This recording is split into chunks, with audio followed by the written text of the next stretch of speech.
não significa que tenha sido desenhado para partir pescoços. Temos aqui outros, a piranha e o pacu. São bastante próximos. Come sementes e este come animais vivos. E há pacos que têm dentes parecidos com os da piranha e mesmo assim só comem sementes. E algumas piranhas, se não existirem animais vivos à volta, também são capazes de comer sementes. Caem das árvores. Mas se a terra for amaldiçoada e não caírem suficientes sementes, alguns deles vão se transformar em carnívoros. E agora vejam estes pequenos esquilos. São uma espécie de esquilo. O que é que comem estes animais? Comem sementes e comem avelãs, pelotas. Bom, ultimamente com as chuvas ácidas, estas florestas que produziam estas bolotas têm estado a morrer. E não há comida suficiente para estes animais. E agora eles estão a comer animais que passam à sua frente. Tornaram-se carnívoros. Será que foram desenhados para ser carnívoros? Não. Os roedores, muitos deles comem plantas, mas não conseguem extrair suficiente energia dessas plantas. Portanto, são animais que comem os seus próprios excrementos, para reciclar várias vezes. Será que eles foram desenhados para fazer isto? Os coelhos fazem isto? Os cavalos fazem isto? Os roedores fazem-no? Eu penso que a Terra está amaldiçoada. Eu ouvi algumas conferências de uma pessoa que estava contra tudo o que eu estou a dizer. E essa pessoa disse que os intestinos de um carnívoro são muito mais curtos do que os intestinos de um herbívoro. E, portanto, isso prova a evolução. E eu falei com um estudante de doutoramento que estava a trabalhar na resistência aos antibióticos e ela estava a trabalhar com galinhas. Eu disse, fui falar com ela e disse, olha, temos todas estas galinhas com dietas diferentes aqui, quero que me faças uma coisa. Aqui estavam as dietas diferentes. Vamos, por exemplo, soja. Algumas tinham peixe, algumas tinham proteína animal, outras tinham proteína vegetal. Em alguns incluímos antibióticos e noutras não. Tínhamos 4 grupos. Medimos, portanto, a massa corporal das galinhas numa dieta só de plantas. Galinhas que em 6 semanas crescem. Plantas mais antibióticos. Carne, ou neste caso peixe. E peixe mais antibiótico. Na verdade, não há grande diferença no crescimento. Isto eram os 4 grupos de dieta que tinha. E eu disse ao estudante, quando medires estes animais, eu quero que tu desdobres os intestinos e ponhas em cima de uma mesa e meças o comprimento. E ele disse, você está louco? Bom, talvez esteja louco, mas se não te importas de fazer isso, e quer além disso que meças não só os intestinos, mas todo o tamanho de todos os órgãos, do fígado, do coração, todos os órgãos. Isto é trabalho extra, eu não quero fazer isso. Eu é que mando. Faz. E ela fez. Vejamos o resultado. Aqui está a massa do aparelho digestivo. Quando eles comiam só plantas, era mais alta. Plantas com antibióticos era um pouco menos. Quando eles comiam peixe, ficou ainda mais pequeno. E com antibióticos ainda mais pequeno. E agora é estatisticamente diferente. Vejam o comprimento do aparelho digestivo. Os que comiam só plantas tinham os aparelhos mais longos. Plantas e antibióticos um pouco menos. Peixe ainda menos. Peixe com antibiótico muito menos. Isto é interessante. Vamos ver outros órgãos. Vamos ver o coração. Isto é ciência a ser desenvolvida. Vejam que se eles comerem plantas, o coração era mais pequeno. Quando acrescentámos antibióticos às plantas, o coração aumentava. Quando era peixe, era mais ou menos igual às plantas, o tamanho. E quando acrescentamos antibiótico, o coração voltava a crescer. Isto é interessante. Sabem que cada vez mais os jovens estão a ter ataques de coração? Será porque os seus corações estão mais fracos, por alguma razão?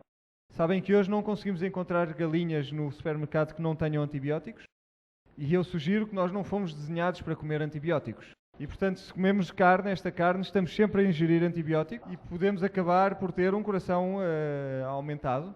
E se, além disso, ainda procurarmos mais antibiótico, podemos ficar mesmo com o coração mais fraco. E, portanto, está aqui um processo, uma ideia para uma tese de doutoramento. O efeito dos antibióticos na anatomia do coração e na sua fisiologia. Só porque eu disse, mede os intestinos, mas também mede tudo o resto. É interessante, não é? Será que isto aconteceu através da evolução? Ou será que isto afetou a forma como os genes foram ativados? Vejamos o fígado, por exemplo. Quando estavam com antibióticos, o fígado aumentou. É um mau sinal se vocês tiverem um fígado que aumenta. O nosso sistema digestivo não é como o de um carnívoro e é um pouco mais curto do que o de uma vaca. Mas nós temos dentes caninos e, portanto, fomos desenhados para comer carne. E aqui temos um macaco que é um vegetariano total. Será que ele tem dentes caninos? Tem, e de bom tamanho. E ele é totalmente vegetariano. E porquê é que ele tem estes dentes? Para matar e para poder comer carne? Não. Fazem-no ficar bonito. São sexys. As macacas gostam. Portanto, é um caráter secundário que não tem nada a ver com a alimentação. Portanto, todos estes órgãos vestigiais que há algum tempo provavelmente tiveram uma função e já não têm, como o apêndice e supostamente as guelras, vestígios de guelras que temos, esta lista, à medida que o nosso conhecimento aumenta, está a ficar cada vez mais pequena, de órgãos vestigiais que não têm função. Pensava-se que nenhum daqueles órgãos tinha função, cerca de 100. Inicialmente a tiroide, por exemplo, estava nessa lista. A glândula pituitária e todos estes órgãos, afinal, tinham uma função. Vejam outro problema para a evolução. Isto é chamada a homologia. Vejam o braço do humano, do gato, do morcego. Chamamos a isto a variação do pentadáctilo, dos 5 dedos. Que o 5 dedos é o mais primitivo. O cavalo tem só um dedo. O mais primitivo é o que tem 5. E todos os outros são mais avançados. Pergunta? Se nós evoluímos só no fim, ainda temos a mão mais primitiva entre todos os animais. Resposta? Para podermos brincar, para podermos tocar piano. Vejam outro problema. A homologia diz que todos estes organismos, todos estes braços estão relacionados. Vejamos este texto. O Sr. William Fix, evolucionista e biologista, escreve: os textos antigos sobre evolucionismo dão muita importância à homologia e chamam-nos a atenção para as semelhanças entre os esqueletos. E, portanto, vê-se este tipo de mecanismo numa baleia ou num pássaro. E, portanto, eles têm de ter tido uma origem comum. Se eles foram transmitidos através dos mesmos conjuntos de genes e foram variando de tempo a tempo pelas mutações, a teoria faria bastante sentido. Infelizmente, isto não é o que acontece. Os órgãos homólogos, hoje sabemos que são produzidos por grupos de genes completamente distintos em espécies diferentes. O conceito da homologia em termos dos genes semelhantes, a partir de um ancestral comum, foi desacreditado. Darwin não sabia nada sobre os genes. Darwin está com grandes problemas neste momento.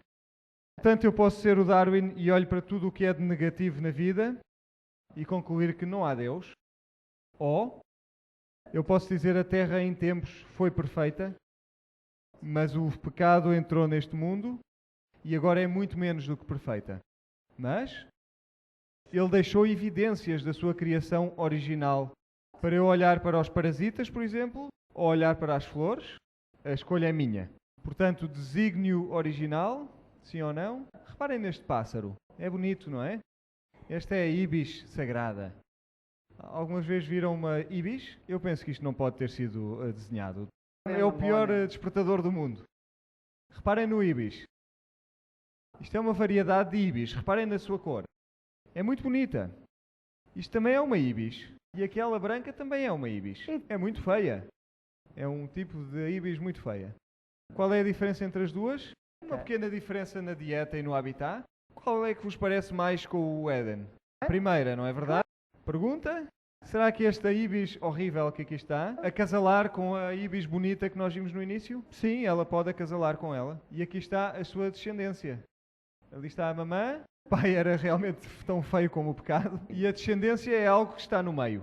E também acontece o mesmo connosco, humanos. Podemos ter um caráter muito bom e casar com alguém com um caráter muito mau e temos filhos que são mais ou menos no meio. Mas não foi desenhado como do lado direito, foi desenhado como no lado esquerdo. Estes pássaros foram desenhados para serem bonitos.